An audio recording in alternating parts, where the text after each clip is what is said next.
years I would talk about how I wanted to change the world, but I always left it up for someone else to do.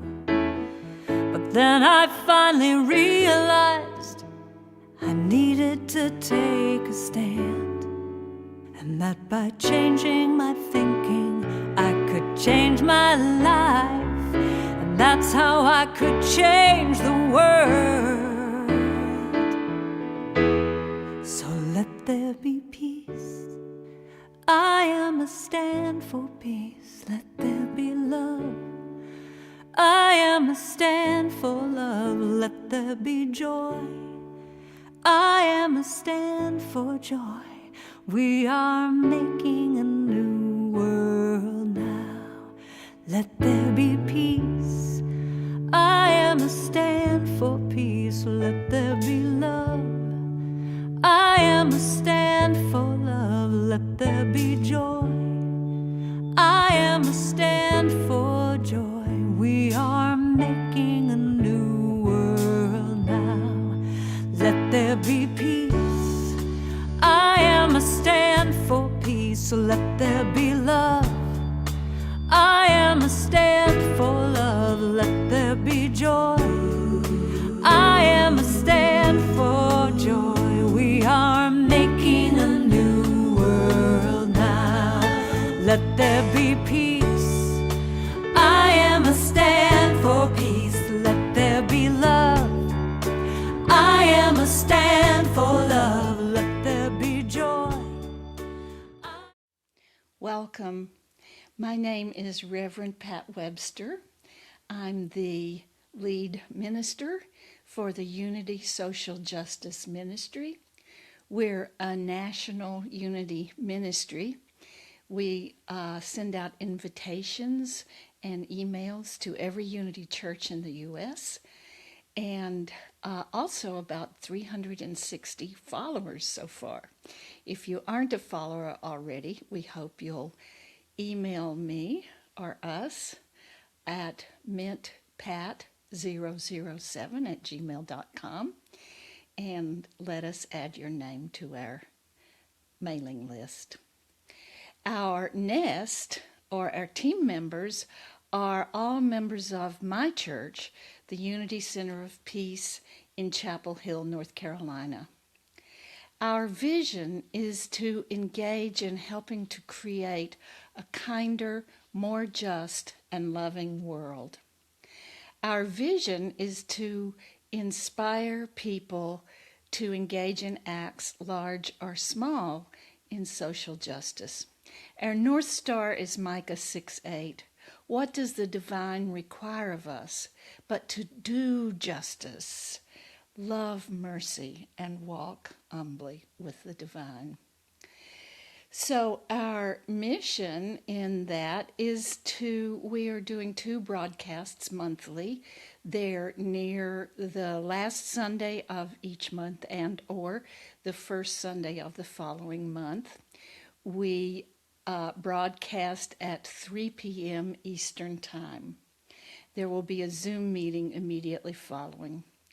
We are so thankful for your presence here, and we are glad and grateful for your interest in social justice at this time. Welcome. Welcome. Last week, our message was about From Fear to Hope, Seeds of Love in the World. And we talked about how a new world is already happening in Uganda through the Alliance for Unitive Justice founding of now 2 Unitive Justice schools there. Unity and the Alliance for Unitive Justice are so congruent. We both believe in the divinity of everyone, that everyone is made in the image of God, so we are all inclusive. And we also believe in taking action for justice. Today, our guest is Sylvia Clute, who is the founder of Unitive Justice. I'm going to give you a brief bio. She was a civil trial attorney for 28 years, and now she leads a unitive justice initiative that aims to transform justice from the punitive model, to a model with no punitive elements. When Clute attended law school, the students were told that they were learning the best legal system possible.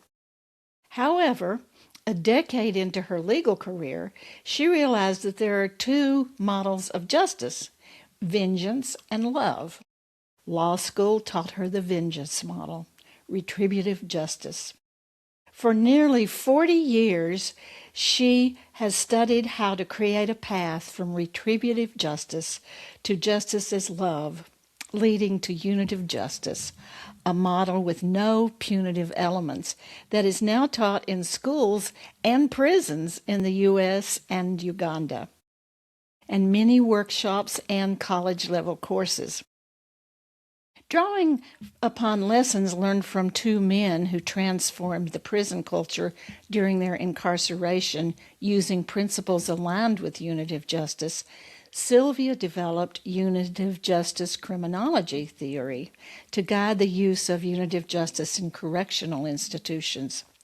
She is currently adapting this training for virtual courses, including a course called Discovering Lovingkindness in U.S. Politics and Government, to help address the political crisis of our time. Sylvia's new book, Unitive Justice, Bending the Arc of Justice Toward Love, which also happens to be one of the Unitive Justice Ministry's creeds, but this book sets out how unitive justice provides a viable alternative to punitive justice in any setting because it's grounded in our shared humanity. Unitive justice replaces punishment with circle processes that address underlying issues, create lasting change, and empower participants to act based on all of our inherent goodness, that we know that's who we are. Sylvia is president and executive director of the Alliance for Unitive Justice, AUJ, and you can find it on the website at a4uj.org, or it's also on Unity Social Justice's website, and she's also under the tab called Heroes and Heroines. Sylvia holds graduate degrees from the University of California at Berkeley, where she got a master's in public administration, Boston University School of Law, where she gained her JD, and the Harvard Kennedy School of Government, where she also got a master's in public administration. I'll have to check if I got any of these wrong. They were abbreviated. In the 1960s, she served as a Peace Corps volunteer in a remote village in Nepal. At the height of the women's movement, I love this one, in the 1970s and 80s, she co-founded and chaired the board of Women's Bank in Richmond, Virginia, the only women's bank formed in the South at that time.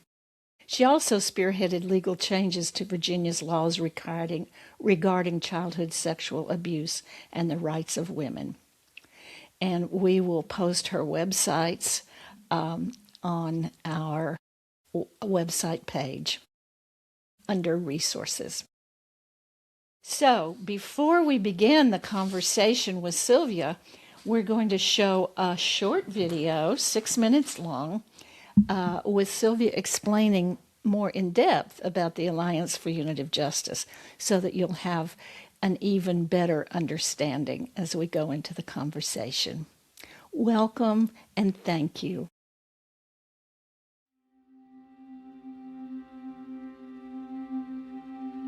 For thousands of years, humanity has relied on one central idea of justice, an eye for an eye. We were taught that harm should be answered with harm, that punishment makes things right, that as long as it is proportional, it is moral. But what if that belief itself is the problem? Punitive justice rests on a single moral principle, proportional revenge. If the punishment matches the harm, the system calls it just. But here's the flaw. When punishment doesn't work, the only tool available is more punishment. And when that punishment becomes excessive, the system violates its own moral foundation. Yet it continues because it has no alternative. Beginning in the 1980s, tough-on-crime policies meant longer and harsher punishment, and that dramatically increased the length of sentences. The U.S. prison population rose to more than 2 million people, giving the United States the highest incarceration rate in the developed world, and that remains true today. The impact extends far beyond those sentenced. Entire families and communities are affected. I know this brokenness firsthand. When my son and daughter-in-law were incarcerated for drug convictions, my husband and I became parents again, raising our 2 grandchildren. I saw how the system doesn't punish individuals. It punishes entire families. A system meant to stop harm can end up perpetuating it. Unitive justice offers a different path. It's a justice system with no punitive elements. It's grounded in loving kindness. Do no harm. Heal what is broken. Unitive justice recognizes that every harmful act has a context. If we want the harm to stop, we must address the underlying brokenness that gave rise to it. Unitive justice theory identifies 14 structures present in punitive systems and offers 14 unitive structures to replace them. From rules to values, from control to self-governance, from distrust to trust, from fear to love. These arcs provide a practical framework for transforming systems at their foundation. Unitive justice restored my hope. It changed how I understood responsibility and healing. Working alongside others committed to this vision transformed my sense of what's possible for my family and for future generations. For over 15 years, the Alliance for Unitive Justice has implemented school-based programs. At Armstrong High School in Richmond, Virginia, there were 583 disciplinary incidents the year before our program began. By the end of our second and final year, that number dropped to 150. It shows that you don't always have to show an eye for an eye. You can always be forgiven for something that you did.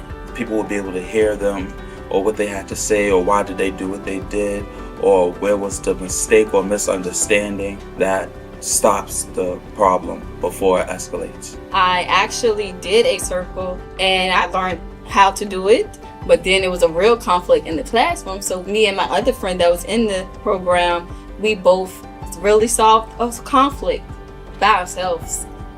Here, students who were once seen as the problem now become the solution. Can you imagine how these skills changed their lives? Unitive justice doesn't just exist in the United States. It crosses all borders. Today we teach at Empathy Community High School and at Trey Junior School, both in impoverished villages in rural Uganda. Meet Josephine. As a young child, she worked in a rock quarry alongside her mother because there was no school. Today, Josephine is a thriving student at Trey Junior School, the first school in the world fully devoted to unitive justice. In a country where corporal punishment is common, no student at Trey has ever been beaten. Conflicts are resolved in circles, addressing root causes and restoring connection. When our school staff first began to learn about unitive justice, we all immediately told Sarah that this would never work in Uganda. It is a common belief that beating a child is how you can make them into a good person. As we slowly began to understand how unitive justice works, we realized how that old belief is very misguided. We quickly discovered that when we emphasize interconnectedness, empathy, and collective responsibility, the students eagerly comply without being disciplined. Today, unitive justice is no longer just a theory. It's a new way of being human together, interrupting cycles of harm and healing divided communities. Now we need your help. We are creating 5 online courses to bring unitive justice into schools, jails and prisons, faith communities, politics and government, medicine and healthcare. And this is just the beginning. Your support through financial contributions, participation, or advocacy helps make this global expansion possible. Become a global change maker. Help us create a world where justice heals instead of harms, where connection replaces punishment, where love guides our systems. Together, we can bring unitive justice to the world, one relationship, one community at a time.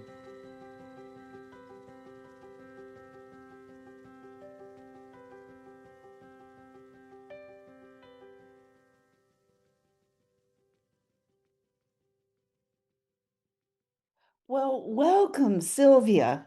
We are so excited to have you on our program and to share about unitive justice. And I talked about in my welcome to other people before to our viewers that unity and unitive justice are so aligned. They definitely are. And thank you, Pat, for this opportunity. I'm really pleased to have an opportunity to share with your followers. I think it's a win-win. Yeah. Yeah, because unity believes that we're all made by one good God in the image of God, and therefore we're all divine inside, and that our thoughts control the quality of our lives, and that we seek that divine through prayer and meditation, and then we take action, which is what this mission is about. This vision and mission is to inspire others to take action. So I'm hoping this conversation will do that too. Yeah. So my first question to you is that I was at the first and so far only, I think, National AUJ conference in It was 2020. an international one, It actually. was an international. Thank you. That's Right. right. I remember. And I imagine that the vision was that that conference would keep going and growing. And I guess since then I've been aware of ups and downs in your work, and you keep going. You learn from the things that don't work, and you've kept alive hope and optimism and determination that has fueled your action over years. And I want to ask, how's that journey been, and where and how have you found hope, optimism, and determination?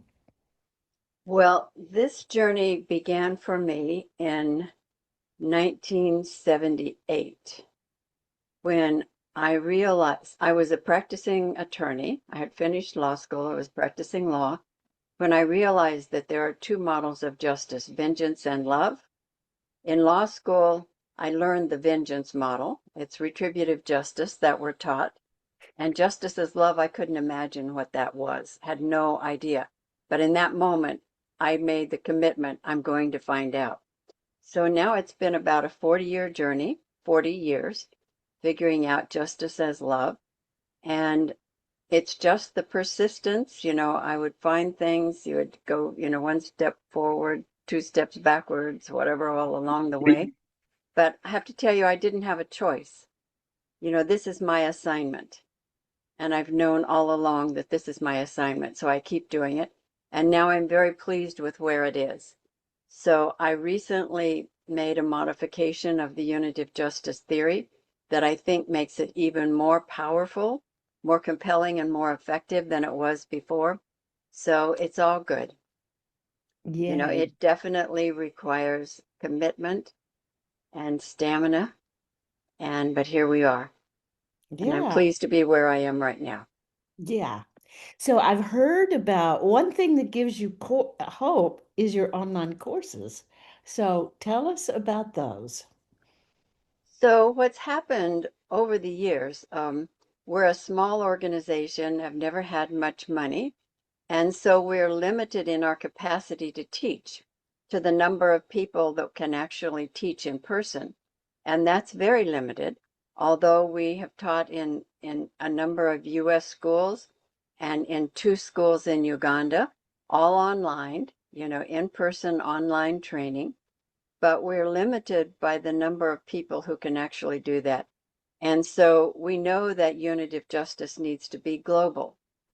So we thought the only way we can do that is to not make it dependent upon the people who we have who can actually be present, but rather to create online training programs that people can do on their own time, and they organize and orchestrate it. And so that's what we're doing now. We're offering the courses in 2 formats. One is a study group where 6 to 12 people sign up to do a particular course, and they are led by a volunteer. One of them volunteers to lead it, and that volunteer has a very detailed handbook that tells them how each lesson is to unfold. So nobody in the course has to have previous knowledge of or already understand unitive justice. They learn it all in the course. The second format is self-directed. So if a person prefers to do it on their own time, their own schedule, or if they don't have access to a study group, they can do it on their own, and they get the same content, and it's also very effective. And both the course leader and the self-directed person have opportunities to connect with AUJ staff. So if they have questions or need clarification, there is support provided for both forms by connecting with AUJ staff who understand it well. So I believe that the first online course will be available in early August. I mean, it definitely will. It's already been written. We're doing the final editing now. We have to upload it and get all of the pieces in place, but it's written. And that one is called Discovering Loving Kindness in U.S. Politics and Government. Now, many people would think, oh, that's not even a possibility. Well, if you understand unitive justice and have its tools to implement it, you can actually create a new system in which loving kindness is the foundation of it. And you do your politics and government in that context. So it's absolutely doable. And I want to tell you that in this course, we never mention the word Republicans or Democrats or the name of any president, because unitive justice transcends our differences to work at the level of our shared humanity. And that's what we're doing. I'm very excited about that course. I want to add a little about or just add on as a psychologist who studied Jungian psychology and unity. We believe in the collective unconscious. And so we're also not red or blue, but also about the morality of the collective consciousness of our country and the world. So I just wanted to add that's Right. so congruent. So when you understand justice as love, you see it in many places if you know what to look for. So it's in unity churches. The Quakers definitely understand justice as love. And as you just mentioned, Jungian teachings, it's in many places if you know what to look for. But the problem is the punitive system is so pervasive. We're born into the punitive system. We're groomed to exist in the punitive system. And if that's all we can imagine, then, we can see justice as love, but we don't even know what we're looking at because we can't imagine that realm as a different, separate realm. So it's really exciting and important work, I believe, to teach how we can achieve justice as love in every single aspect of human endeavor. Yes. So the first one is justice as love in politics and what was the rest of that? In US politics and government, not everybody has the same mess we do. And then the second one, that is the farthest along, is reclaiming humanity in US medicine and healthcare. I am very excited about that one. I'm working with a doctor on that one. I don't have a background in medicine and healthcare, but he definitely does, many, many years at it. And he read my book, show you here, Unitive Justice, Bending the Arc of Justice Towards Love. He read this and then contacted us and said, we need this in U.S. medicine. So that's when we began working on this course. And it's very interesting. So I've written the politics one, it's complete.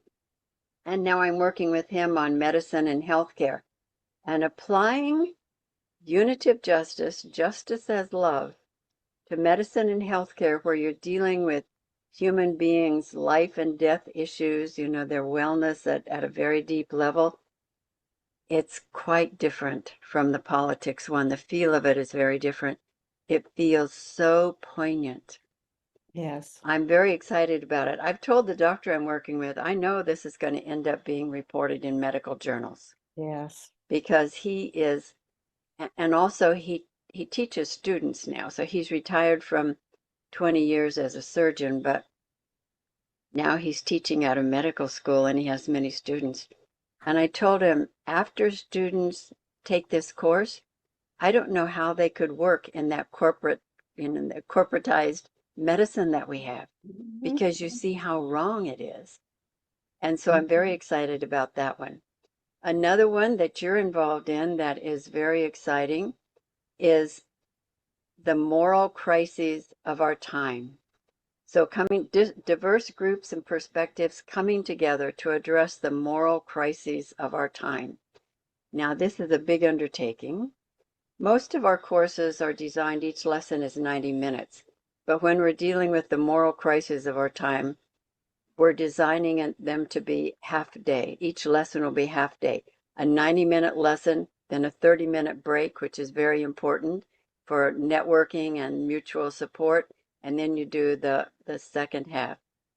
And so that one also will be very important. The first one we're doing is isolation, our moral crisis of isolation. But there are many others that we're doing. We will do, guns and our ability to kill people now with AI without ever looking at them, with being totally disconnected from their humanity, but also the environmental crisis and, various major issues. I think we're doing 7 major issues in that course, so I'm excited about that. Is the economic crisis part of that too? No, there's a separate course on unitive justice in finance. Okay. And that is planting the seeds of a new financial system. Oh, yeah. Yeah. And that's very interesting as well. They're all interesting, but it's the same foundational information, but applied in a different realm, and each realm is different. So for example, the one on finance, it begins by talking about the beliefs that we grow up with about our own economic handicaps. And then the second lesson is about our economic beliefs about other people. Our family is poor because our grandmother was irresponsible and lost her house and all of that type of thing. And so we look at that, but from the perspective of unitive justice. And in unitive justice, rather than just looking at the event, we look at the context. So, for example, the question, if grandmother lost her house and that was the family inheritance, and all of that, we ask why. What happened? What system was she caught up in? Was she unable to get credit on her own? Was she redlined or whatever problems, we look at that so that people can get rid of that blame and rather understand that our economic circumstances, as everything else, depends on the context and not just individual events. So that one will be very important as well, and it's interesting. I had never before thought about those beliefs about ourselves and blaming people in the past, although I can tell you those stories in my own family.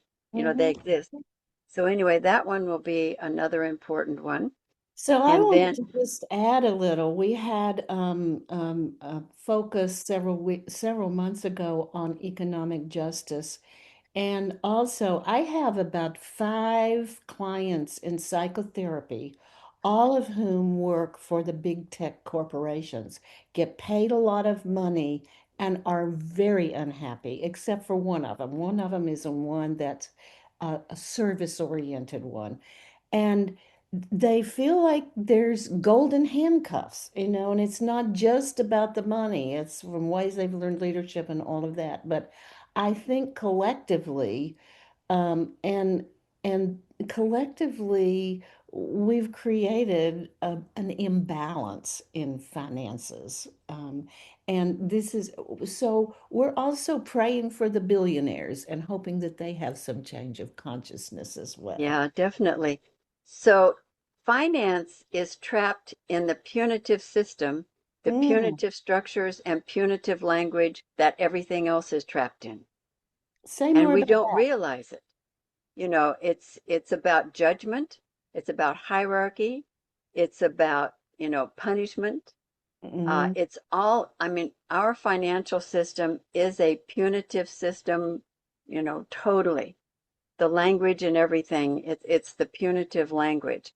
And so what we're doing in that course is we're teaching people the unitive structures that can be in our financial system and the unitive language that goes with it. Now, when you incorporate the structures, the unitive structures with unitive language, what emerges is a system grounded in loving kindness. beautiful. It's Yeah, a, because a lot of the people that I talk to, including my clients, they feel exploited. So if there was they are loving exploited. kindness in the whole system, Right. it would be beautiful. Yeah. It would be very different. Yeah. Yes, very different. So that's an important one. Another one that's really significant, we have done most of our work so far in education, implementing unitive justice in education, although I also have taught it in a prison and also have taught it as college courses and in graduate school and various places, many workshops. But education is where we have implemented unitive justice, teaching it online. We formerly taught it in person, but now we teach it online in the United States and in 2 schools in Uganda. And that is very interesting. I'm diverting a little bit here just to tell you about that experience and then about our courses. Want to hear it? Yeah, Yeah. so anyway, in the US, we've been teaching unitive justice in education for quite a while. And when we teach it, the response that we often get is, "Oh, I don't recognize this. I don't understand it, This seems very foreign." Now, in Uganda, they were colonized by the British. English is a punitive structured language. So it's called substance language. Substance language is the English language traditionally. So when the British went to Uganda, they took their punitive system, the structures and the language to Uganda and set up their punitive systems, jails and prisons and courts and the whole thing like that. And then when the British left, the Ugandans just carried those things forward because it's good for the people who are in control. They don't want to let go of it. So it's maintained those things. However, so in Uganda, they have that they have that punitive system experience, but before the British came, there were many, and there still are many traditional languages that are not punitive substance languages and thinking. They are what's called process language. Okay, substance language is about separation. It's us versus them, the people in control, the people who are controlled. It's all materialistic. It's a zero sum game. That's substance language. And let me And interrupt. Sylvia, you wrote a paper about this that I would love to put a link to. Have I got that right? That you've written something about this? well, it's in every course that we're teaching. It's the Okay. first two Oh, lessons. beautiful. It's Okay. the first two lessons of every course because it's foundational. So Yes. anyway, process language sees the world of wholeness. When you were telling me what Unity Church does, you were describing process language and process structures. That's the world of unitive justice. And that language, changing the language as you are doing, that's essential. Okay, so anyway, in Uganda, they had traditional languages, many of which were process languages, and they saw the interconnectedness of everything. You know, it takes a village to raise a child, and uh, um, Ubuntu, you know, I am because you are. That Hmm. interconnectedness is woven into their consciousness. So in Uganda, in the British tradition schools, the kids are beaten. It's just, you know, the first day of school, a truckload of switches are delivered and they're used to beat the kids throughout the year. And they've told me that they're beaten for things like if they got an A before and now they have a B, they're beaten for that, beaten for everything. So, anyway, when we were introducing unitive education, where there is no beating for sure in a unitive school, their first response was, oh, I don't think this will work in Uganda, you know, because how can we maintain control if we're not beating the kids? But as they began to study the unitive structures and the unitive, the process language, it became quickly very clear to them because they have a background in that type of thinking. So in Uganda, it's actually been very easy. And now we have two totally unitive justice schools in Uganda, and they are amazing what they are doing. No child has ever been beaten. The children are thriving. They're doing well educationally. You know, they're healthy. They get breakfast and lunch at school because a unitive justice school just takes care of the needs of the students. It's remarkable. Yeah, it's changing a culture in the two different provinces where there are two different schools. The culture has changed from a punitive one, a caning one. And Well, I think what I it's being impacted definitely. Yeah. Yes. And I think what I remember from the story that the in the Unitive Justice course that I took, the parents began to come in and say, what are you doing with their children? We Oh don't have yes. to train them when they come home. They want to do Yes. their homework. They want to volunteer to help with people. And so the Yes. teachers began teaching reflective listening to the parents. So Yes. another big, It is, you're right. It is spreading in that way. So we'll be very glad when these two schools are discovered by the larger educational system in Uganda. That hasn't happened yet. But they're building a really solid record showing that this approach does work. You can have a school, a better school, if you're not beating the kids. And it's been so interesting. We just started, we've taught in a primary school for 3 years. It's the first certified unitive justice school in the world, and it's thriving. They're building a second campus. They started with 30 students 3 years ago, and now they have over 300. In that's progress. February, a high school opened in a different part, in another rural part of Uganda, about 300 miles from the primary school. And in the high school, all of the staff were in schools where the kids were beaten. Every student in the school had been in a school where they were beaten. And now they've come to Empathy Community High School and no child is beaten. And we are teaching the staff the unitive justice structures and language. You know, we're teaching them how to implement it. And it is so beautiful to see them doing this and to see their excitement. And Henry Katenda, who developed this whole, you know, he's the visionary who created this school and now runs it. He said just recently in a conversation, "As my staff are so happy, and Yeah. this, you know, the school is going very well."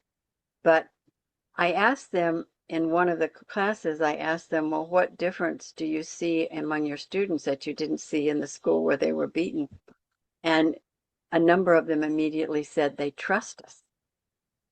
So in a school where the kids are beaten, they do not trust the Sure. teachers. And of course, the teachers don't trust the students. So their immediate response was, in this school, they trust us.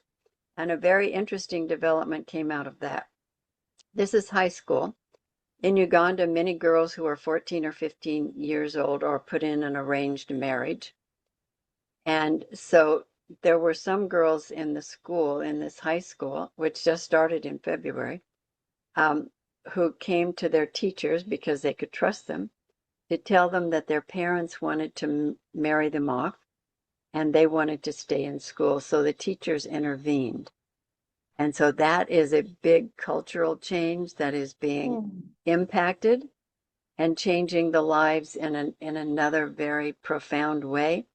So Did the teachers intervene, Sylvia, with Unitive Justice circles? Is that with the parents? no, No? no, they went to the parents and they said, Oh, so they said one of the girls who was going to be married off was actually one of the best students in the high school. wow. Uh-huh. So they went to the parents and they said, so when a girl gets married, the family gets a dowry. And I asked Henry about this, what were they going to get? He said they were going to get a cow worth about $300. And he thought it was outrageous that they were going to get a cow worth $300 and exchange that for their daughter's future. So anyway, they went and had a conversation with the parents and told them what the opportunities for their daughters would be if they remained in school compared to what it will be, if they're in an arranged marriage and the family gets this small dowry in exchange. And so far, all those girls are still in high school. Beautiful. It's just, every lesson, it's like a new discovery, a new amazing thing that emerges in how this is unfolding. It's quite remarkable. Now, let me get back to the courses. Yes. Okay, we can't just teach this one person at a time, one school at a time. Right now we have two instructors. So the Unitive Justice in Education courses, there will be 3 levels: primary, secondary, and higher education. And each of those will be taught for a study group and self-directed. And they are designed to apply internationally. So they can be applied in any school in any country. And it's a very big undertaking just to develop the magnitude of that system to provide that education, but that's what we're going to do. And that will take unitive justice in education global. So we have already told the 2 schools in Uganda that we are looking to, after they complete, so in the primary school has already completed its training in unitive justice. I mean, over the years, they've had various courses on it. And the high school is now getting it. And the plan is that as soon as our education courses are developed, we will go to the primary school, for example, and give them a train the trainer program, teach them how to use the online training program, and then they take it to other schools. And the same in the high school, as those high school teachers become adept and very skilled at this, which they're doing rapidly. It's amazing. They will be able to use our online training in other schools. So that's how it will spread throughout Uganda. And it's a big system we're building, but it's coming. It's going to happen. And the one more thing about the Ugandan school, you talked about learning that it was important to feed the students breakfast, and I had something I wanted to add on to that from yes. the conversation. Can you briefly talk about that? Yes. So what happened was in Uganda, so we have our curriculum that we always teach. when we're teaching Unitive Justice, and one of the lessons is on trauma. Trauma that the students bring to school. Now in Uganda, where they regularly beat the students, they don't teach anything about trauma. If they did, it would immediately delegitimize what they are doing. So that's just not, in fact, when we taught it, one woman said, well, I've never heard that word before. So anyway, we're teaching about trauma, about the kids come to school with the trauma of, physical abuse, sexual abuse, parents who've died from HIV and various things, and then food insecurity. And we asked them, this was the high school students, we asked them, what do you see food insecurity among your students? And they said, oh, yes. Most of their students arrive at school in the morning having had no breakfast. And so they had more disciplinary problems in the morning when the students didn't have breakfast because, they were hungry and it was harder to concentrate and all of that. So in that class, we just said, oh, well, this won't do. We have to provide breakfast for them. So we got the funds together. They have about 240 students, and they have breakfast for them now.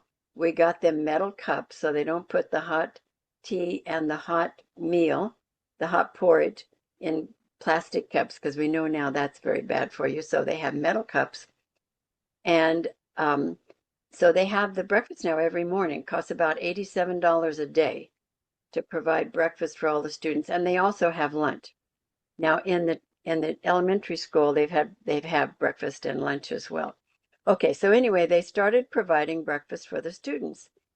And when we asked, what difference did it show up? They said, well, the students know that this is a sign that they are important, that they are valued, that we care about them. And so it's not only the food, it is the food for sure, but it's more than that. It's the message that comes with the food. And this whole thing is transforming it. So recently, I just found out in a discussion with Henry, in our schools, many schools provide breakfast. So in a discussion with Henry, I recently found out that in Uganda, breakfast is not provided in schools. So it is now in the 2 Unitive Justice schools, but that's very different. So Henry said recently he was walking to school and 2 of the mothers came up and said, is it real that you provide breakfast for the students? And they were asking because that doesn't happen in Uganda.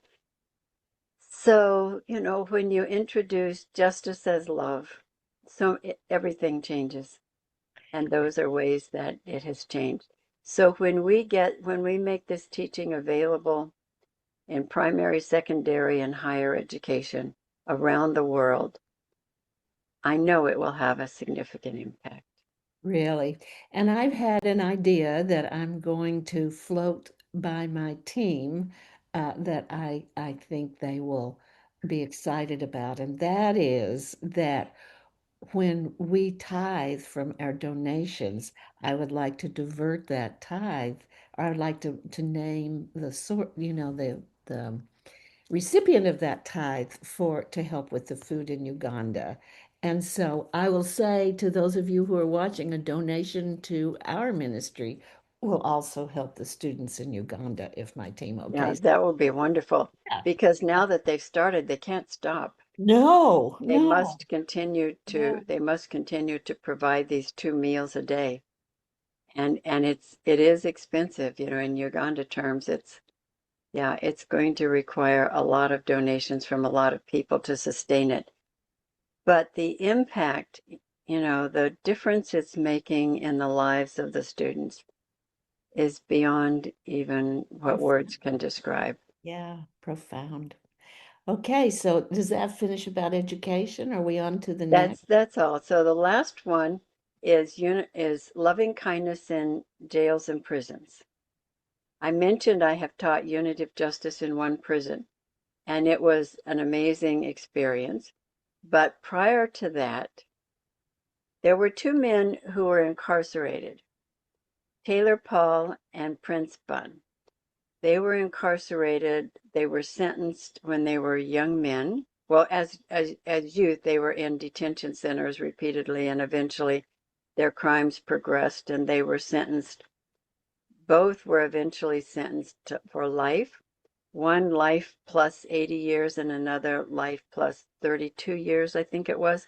So they were sentenced to die in prison. However, it was before we abolished parole. So there was, if they could transform, there was the opportunity they could earn parole and they could get out of prison. Now, And that when was we, a state provided opportunity, right? a huge opportunity, a Yeah. huge motivation, a Yeah. huge motivation. And when we got tough on crime and we took probation away from them because, they didn't deserve it. They don't deserve anything. Probation and parole. Yeah. We just increased the cost we have to pay and destroyed the incentive for them to use that time to do better. The punitive world, once you get into it, it's insanity, And total it's insanity. expensive putting so much money into punishment when hope is the alternative and Right, human goodness. exactly. Yeah. So anyway, these two men were sentenced basically to die in prison, but they decided they weren't going to do that.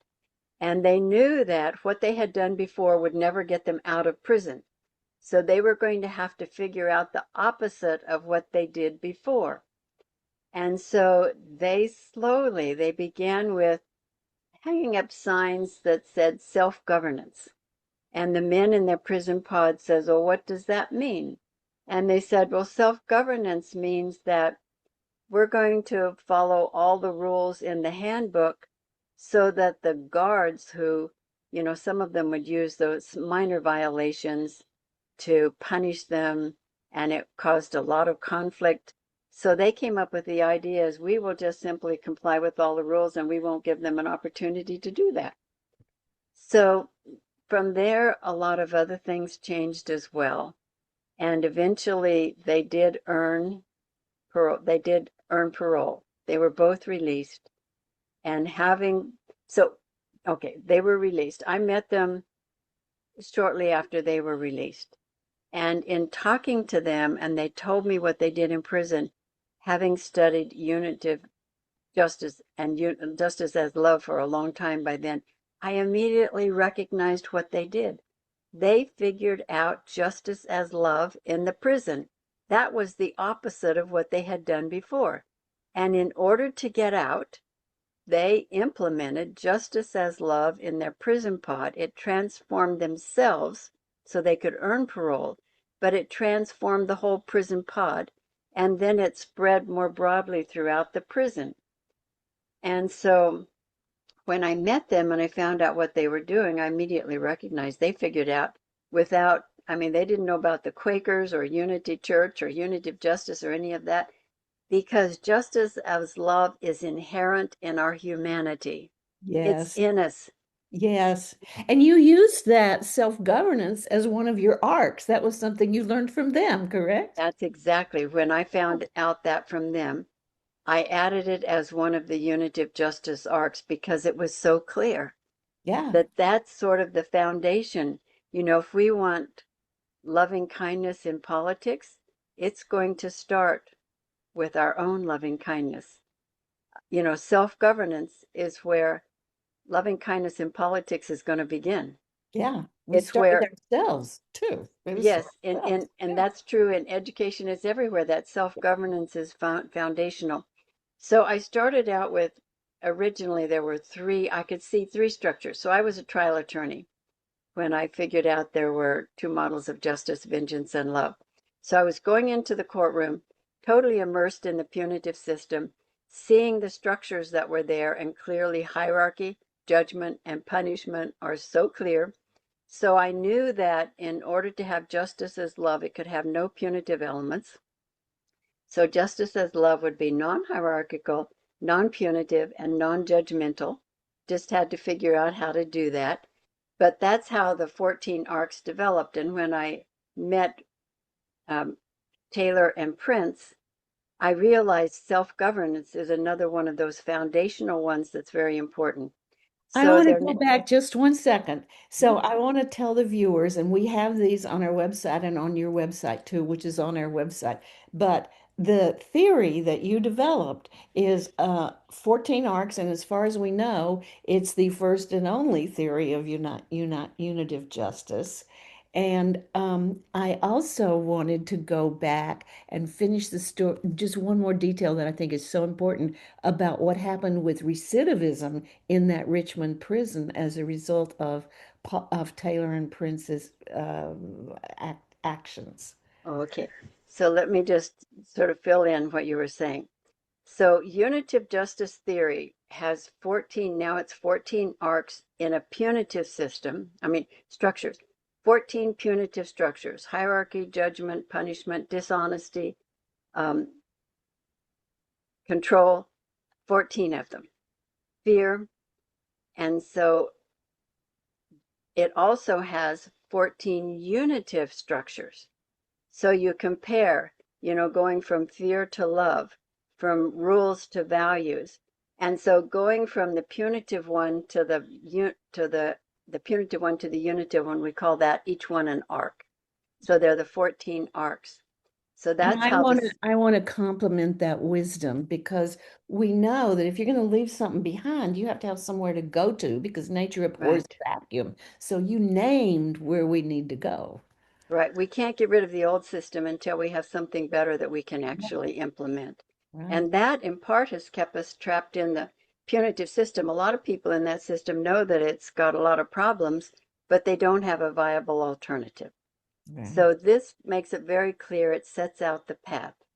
Now, then, what happened was when Taylor and Prince were incarcerated, I believe it was Oklahoma was the state that had the lowest rate of recidivism, and Virginia was second. And they decided that wasn't good enough for them. They wanted Virginia to have the lowest rate of recidivism in the country. This wasn't just local, this was in the country. And so what they did, they impacted the system in Virginia enough that while they were doing it, Virginia became number one in the country. And they were acknowledged as having been important in making that happen. So yeah, so anyway, the the sixth course is Unitive Loving Kindness in Jails and Prisons. I'm very excited about that. That course will definitely not be written until next year, but it's another one. And what came out of my involvement with Taylor and Prince was I could see a unitive justice criminology theory. And so that now exists, and it will be taught as part of the Loving Kindness in Jails and Prisons course. And that theory is this: that the people who are incarcerated, if they are able to use that time to learn unitive justice, as Taylor and Prince did, learn how to implement unitive justice circles to address the conflict, while they're in prison, they can become very knowledgeable of justice as love. And when they are released, they can come out here and teach the rest of us justice as love. So those who were the problem can become the solution. And Taylor and Prince are still actively serving in the prisons in this way. So Prince is specializing in the juvenile detention Right. centers. So he's going to detention centers that he was in when he was a youth and talking to the youth there and basically teaching them justice as love that they figured out and having an enormous impact on them. And so he now is employed by the state of Virginia to work in the detention centers. Paul is not specifically, Paul's work is more general, but both of them they came out of prison having learned justice as love, and they are now teaching justice as love out here. And when we abolish parole, we take that opportunity away from us, that we Yeah. would have the benefit of that. So what we have to I mean, unitive justice really is grounded in our shared humanity. And people who are in prison share that humanity as well. The people who harm us, you know, we have to look at the context. We can't just focus on the event. The punitive system focuses on the event, you know, who committed what the crime was, who committed the crime, and what their punishment should be. That's all. And the rules of evidence actually exclude consideration of the context. Yeah, yeah. And so in unitive justice, we use the harmful event as a portal into the underlying brokenness, into the context, because until we address that underlying brokenness, the same crimes and harms are going to continue. And that's why we can write, you know, make murder, you know, a death penalty sentence forever, but it doesn't stop it because we haven't changed the system. The system remains the same. And what I love about unitive justice is that the person who has the event that someone else has experienced as harmful is called the wounded one. Or No, no, that's no, changed. no, it was never that. Oh, I'm sorry. I Yeah, missed no. that in the training. So this goes back to the language. Okay. So in the punitive system, you have victims and offenders, you know, and you've got a victim and offender before they even get to court, before you know, are putting on the evidence. You've already decided who's the victim Right, and right, who's the right. offender. Okay, so in unitive justice, the offender is called the author of the event. The author. Okay. The author of the event. And the person who was harmed is the receiver of Okay. the event.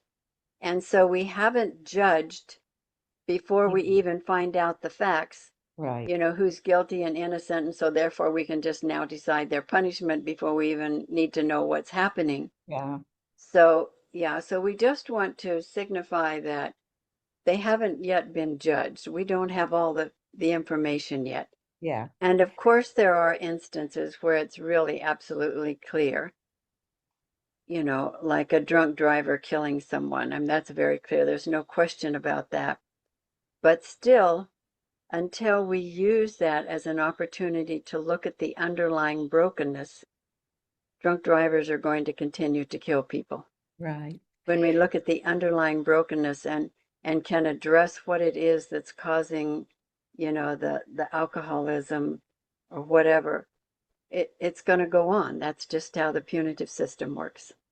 Sylvia, we are running short on time, and so I want to ask two more questions. And one question is, what would you say to someone who's feeling despair or hopelessness in our time? What would you say? Oh, yes. Please take our courses. Yeah. So the Alliance for Unitive Justice is the nonprofit that's doing all of this work. And its website is the number 4, uj.org. So allianceforunitivejustice.org. If you write that all out, that also works. But anyway, the number 4, uj.org. And on that website, I believe beginning next week or the week after that for sure, the first course, Discovering Loving Kindness in U.S. Politics and Government, will be available online. And soon after that, the medicine one and healthcare one will be available as well. And they will continue to come online. But, you know, if you really, there are many ways that you can find, you know, a doorway out of the situation that you're in. But a very clear one that can be done in a community or can be done by yourself, is to take our courses. And it's just the arcs from the punitive system to the unitive system, and the explanation of how the punitive language keeps us trapped in seeing the world as fearful and, you know, us versus them, good versus evil, all of that stuff.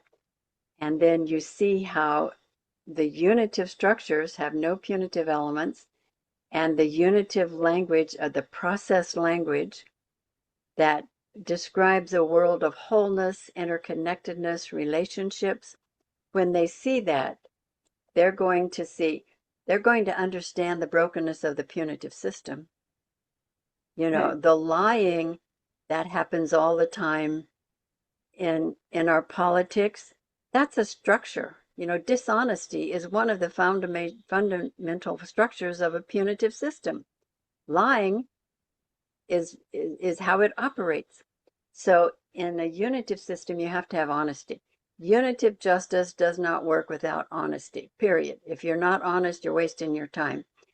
And I can tell you from experiencing it, experiencing honesty in poignant situations is really powerful. So, yes, so that would be, find some way, Unity Church is definitely one. But our group is going to do one of the group studies on. Yes, absolutely. And so, yes, but please, if you want a way out of this, take our courses, because it's about our way out of this. And I'm going to also say, in another conversation, you mentioned, and we won't dwell on this, but stop watching the news so much. Watch some uplifting things. Yeah. Yes. So the news is really describing our punitive world and reinforcing it and making us think that that's all there is and there's nothing that we can do about it. But then at the same time, there are a lot of people that are out there working, they're demonstrating. We've already stopped some of the bad things. Those warehouses that were being purchased to make gigantic prisons, that stopped. None of those have been built. And the one in the alligator swamp, that supposedly is now closed as well. And so we can make a difference. And the bank that was financing ICE, people just revolted. They started taking their money out of that bank. And so now the bank has said they're going to change their policy. So we can work together collectively. It must be peaceful. We cannot use the old means to build a new system. But we definitely have power. Yay. All right. Well, thank you so much. And I want to say to our viewers, we're going to have a Zoom meeting in about 5 minutes, and you should have received a link to get on that Zoom. We also do have Sylvia's website on our website, unitysocialjustice.org. And so the resources will be there. Getting on her website also will expose you to the 14 arcs. And Sylvia will be joining us in about 5 minutes when our Zoom meeting starts. So thank you all for being here, and thank you, Sylvia. And thank you, Pat. I really appreciate this opportunity. Bye now.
We are connected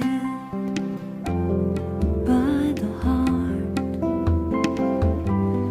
Where do you end and where do I start?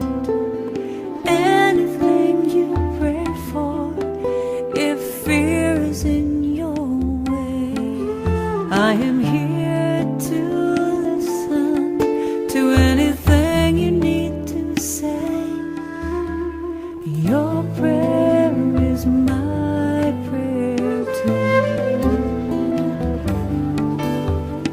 Your prayer is my prayer too.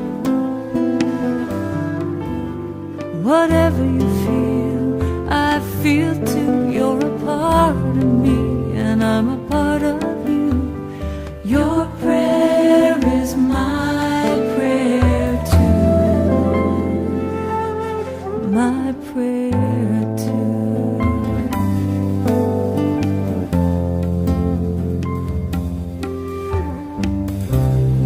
I hear the worries that are in your way. There's nothing I can do to take your pain away, but I'll help you reconnect with that voice that's deep inside. Let angels wrap you in their love, and let spirit be your guide. Your prayer is my prayer too. Your prayer is my prayer too. Whatever you feel, I feel too. You're a part of me, and I'm a part of you. Your prayer is my prayer too. Your prayer is my prayer too. Your prayer is my prayer too. Your prayer is my prayer too. Your prayer is my prayer too. Your prayer is my prayer too. Your prayer is my prayer too. Your prayer is my prayer too. Your prayer is your prayer is my prayer. Your prayer is my prayer. Your prayer is my prayer. My team and I are so grateful and blessed to be called to a social justice ministry at this time in our nation, in our world, and on the planet. If you're inspired in response to this ministry, and if it feels right to you to support us financially by making a donation, you can do that. There are 2 links out on this website.